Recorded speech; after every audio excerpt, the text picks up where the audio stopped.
Hi viewers, welcome to our favourite YouTube channel అసలు సంగతి.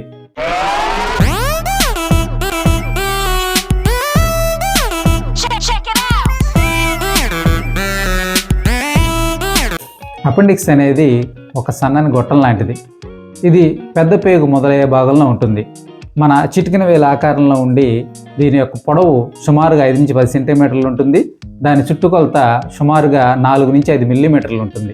మానవులు ఆవిర్భవించిన కొత్తల్లో పచ్చి ఆహారం తీసుకునేవాళ్ళు కాబట్టి ఆ రోజుల్లో అపెండిక్స్ అనేది అరుగుదలకు ఉపయోగపడేది అని భావించేవాళ్ళు. తర్వాత కాలక్రమేణా మనం ఉడకబెట్టిన ఆహారాన్ని తీసుకుంటున్నాం కాబట్టి దీని యొక్క అవసరం లేకుండా పోయింది. అందువల్ల ఒకప్పుడు పెద్దగా ఉండేది కుచించుకుపోయి చిన్నదిగా అయిపోయింది. ఇలాంటి డీటెయిల్స్ అన్ని నీకెందుకురా? అపెండిసైటిస్ అంటే ఏంటి? అపెండిక్స్ ఇన్ఫెక్షన్ వల్ల వాయడాన్ని అపెండిసైటిస్ అంటాం.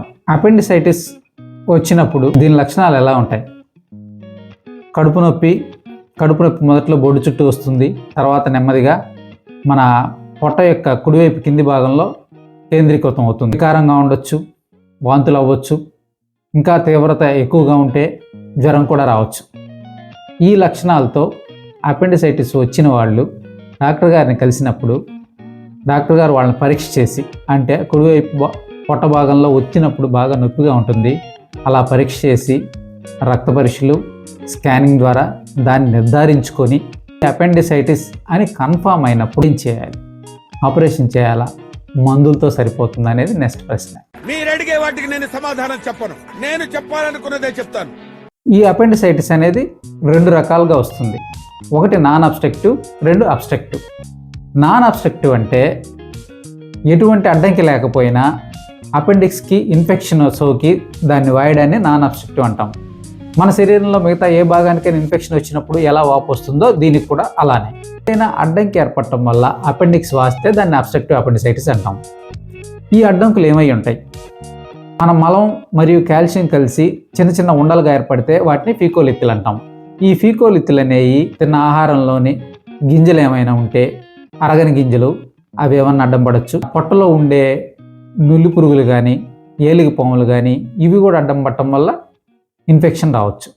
ఈ వచ్చిన తర్వాత దాని అవుట్కమ్ అనేది ఎలా ఉంటుంది? ఒకసారి అపెండిక్స్ వాసినాక దానంతటా అదే తగ్గుతుందా? తగ్గొచ్చు, చెప్పలేము.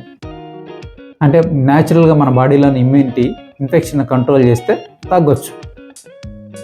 ఒకవేళ అది సివియర్గా కనుక వచ్చినట్లయితే మన ప్రేగుల చుట్టూ ఉండే కొవ్వు పొరలు, ఒమెంటం అంటాం, ఈ ఒమెంటం వచ్చి దాని చుట్టూ చుట్టేసి ఆ ఇన్ఫెక్షన్ స్ప్రెడ్ కానికుండా ఉండడానికి ప్రయత్నం చేస్తుంది. ఆ ప్రయత్నంలో భాగంగా పేగులు కూడా వచ్చి దానికి అంటుకుపోతాయి. దాన్నే మాస్ ఫార్మేషన్ లేదా ముద్దలాగా ఏర్పడటం అంటాం. ఇన్ఫెక్షన్ ఇంకొంచెం తీవ్రతగా ఉండి చీమ్ పట్టొచ్చు, దాన్ని యాప్సిస్ అంటాం.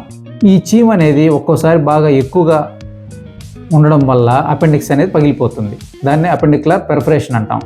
ఇలా పగిలినప్పుడు ఆ చీము పొట్టలో స్ప్రెడ్ అయిపోయి పెరిటనైటిస్, అంటే పొట్టంతా ఇన్ఫెక్షన్ రావడం అనమాట. పెరిటనైటిస్ రావచ్చు. అది కొంచెం సీరియస్ కండిషన్ అనమాట. పాత రోజుల్లో అపెండిసైటిస్ వస్తే 24 అవర్స్లో ముందు ఇమీడియట్గా సర్జరీ చేసేసి అపెండిక్స్ని తీసేవాళ్ళు. దానివల్ల దాని యొక్క అవుట్కమ్ అనేది ఇంకా ఆగిపోయేది. అంటే దానివల్ల జరిగే దుష్పరిమాణాలు ఏవైతే ఉన్నాయో అవన్నీ జరగకుండా నివారించడానికి అవకాశం ఉండేది. అయితే ఇప్పుడు యాంటీబయాటిక్స్ రావడం వల్ల మనం ఇమీడియట్గా సర్జరీ అయితే చేయడం లేదు. అయితే మన ప్రశ్న ఏంది? అపెండిసైటిస్ వచ్చినప్పుడు సర్జరీ చేయాలా, మందులతో సరిపోద్దా అనేది. నాన్ అబ్స్ట్రక్టివ్ వెరైటీ అనుకున్నాం కదా, అంటే ఎటువంటి అబ్స్ట్రక్షన్ లేకుండా అపెండిసైటిస్ అనేది వచ్చినప్పుడు మందులు వాడి చూడొచ్చు. అయితే నాన్ అబ్స్ట్రక్టివా కాదా అనేది స్కానింగ్ ద్వారా నిర్ధారించుకోవచ్చు. అయితే అబ్స్ట్రక్టివ్ అని స్కానింగ్లో తేలింది అనుకోండి, సర్జరీకి వెళ్ళడమే బెటర్. మాస్ అనేది ఏర్పడితే మాత్రం ముందు మాస్ కరిగేదాకా మందులు వాడి, అంటే కనీసం 6 వారాలు వేచి చూసిన తర్వాత సర్జరీకి వెళ్తాం. అదే చీమ్ పట్టినట్లయితే ఖచ్చితంగా సర్జరీ చేసి చీమ్ తీయాల్సిందే. అదే పెర్ఫరేట్ అయినా సరే సర్జరీ కంపల్సరీగా చేయాల్సిందే. పెరిటనైటిస్ వచ్చినా సర్జరీ చేయాల్సిందే. నా డీలింగ్ ఎలా ఉంటుందో నీకు ప్రాక్టికల్ గా చూపిస్తాను. అపెండిసైటిస్ అనేది డబుల్ ఎడ్జ్ స్వాజ్ లాంటిది. అంటే ఈ కత్తికి 2 వైపులా పదునుంది అంటారు కదా, అలా అనమాట. అపెండిసైటిస్ అనేది ఎక్కువ టీనేజ్ పిల్లల్లో వస్తుంది.